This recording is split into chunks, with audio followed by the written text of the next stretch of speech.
Because I haven't done this in a while, and also because I think it can serve as a good inspiration for the upcoming holiday season, I think it's time for another everyday carry. So, hey, I'm Brian, and this is the tech I use in November of 2019.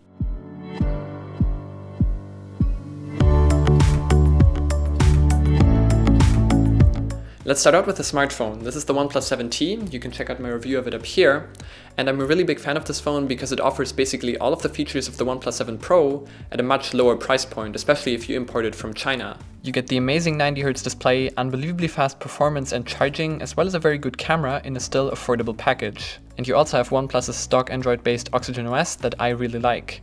That basically makes the 7T the go-to smartphone recommendation again, after that wasn't really the case anymore with the 7 Pro because it was too expensive. By the way, if you're also a fan of the home screen setup I have on this phone, all of that is always linked in the video description below, along with a tutorial on how to get this on your own phone. Speaking of what is on this phone, I also have this nice red case directly from OnePlus on it.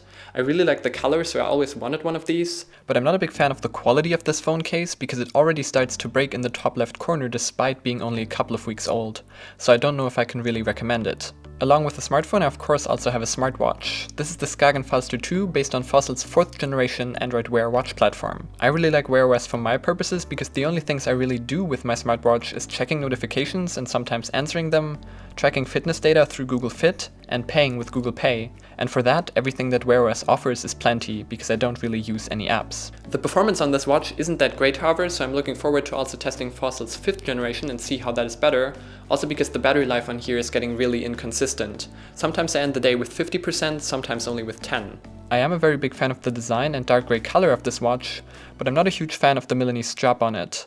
Because while looking very good, the hooks on it always get caught on clothing, and the magnet gets caught on doorknobs or other metal objects, which makes it very cumbersome in day-to-day use. While already speaking about payment and Google Pay, I also want to quickly mention my credit cards. They're in this nice iClip wallet that only fits cards and is thus very compact. I have the Revolut and the N26 cards, which are very nice for people interested in technology, because they can be fully managed through smartphone apps and you also get notifications for every transaction. You can apply for them in minutes, they support Apple and Google Pay, and they also don't have any fees for foreign transactions and such, so they're a really great option. Let's move right along to headphones. These are the ones that I use mostly on a day-to-day. They're the TicPods 3 that I also reviewed up here. I really like these headphones because of the way they look and because they fit my ears perfectly, which is very important to me since most headphones don't. They also have good gesture controls and detection for taking them out of the ears so they auto-pause the music, and they have very good battery life, so overall I'm a big fan of these headphones, also because they're cheaper than AirPods. For when I'm on the go on a train or plane, or when I'm editing videos, I of course also need over-ear headphones though. So for that I have the Sony XB950N1s, which are a lot older at this point, but that also makes them a lot cheaper than Sony's newer offerings like the XM3s. Speaking of editing video, the laptop that I currently edit all of my videos on is an Asus ZenBook Flip 14 with a Core i7,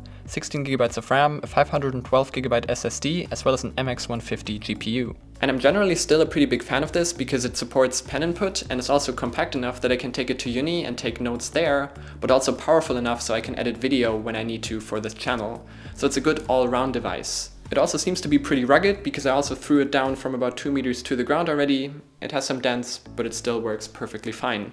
What I don't like about editing in Premiere on this laptop, however, is that Premiere 2020 has some pretty huge bugs. So because of this, I'm seriously thinking about trying out DaVinci Resolve or Final Cut Pro on a loaner MacBook Pro to see if that will solve my issues. Since right now video editing in Premiere is really more cumbersome than it should be. Along with the laptop, I of course also have some accessories. I have a pen that is basically just a cheap €40 one from Amazon, but it works perfectly fine with the digitizer and touchscreen on this laptop because I broke the Surface Pen that I had before.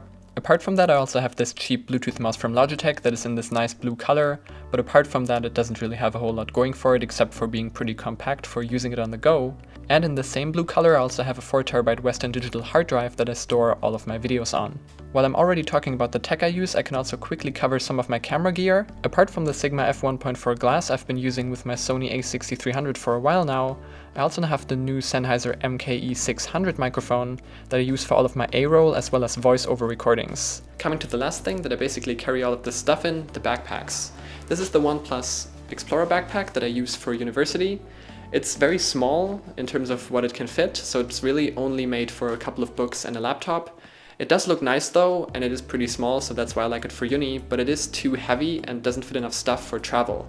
So because of this, I also still have the in-case City backpack, which fits a lot more stuff than the OnePlus backpack, but still does it while looking very good. This backpack has a ton of compartments inside, so it's very well organized and not just one big space like the OnePlus backpack, and it even fits my tripod, which is very important for when I'm traveling for making videos. So that has basically already been everything that I carry on a day-to-day. I hope that you could find some inspiration here, and of course all of the things I mentioned will be linked in the video description below. If you enjoyed this video, you know which buttons to press, and don't forget to press that follow button on Twitter. I'm Brian, thanks for watching, and I'll see you in the next one.